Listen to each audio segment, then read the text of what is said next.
ডিনারের গরম গরম পরোটা আর করলাম খাস্তা কচুরি। খাস্তা কচুরিটা আমি সাদা তেল দিয়ে করেছি, আজকে আমি পতঞ্জলির তেল দিয়ে করেছি। আর ময়ান দিয়েছি নুন দিয়ে, আর আমি পুরটা দিয়েছি আলু আর ফুলকপি দিয়ে করেছি খাস্তা কচুরি। এই দেখুন কিরকম খাস্তা হয়েছে, আলু আর ফুলকপির খাস্তা কচুরি।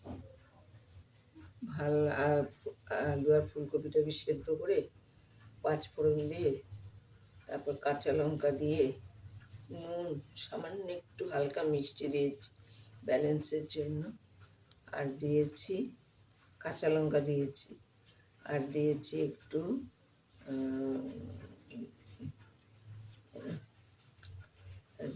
একটু কসুরি মেথি।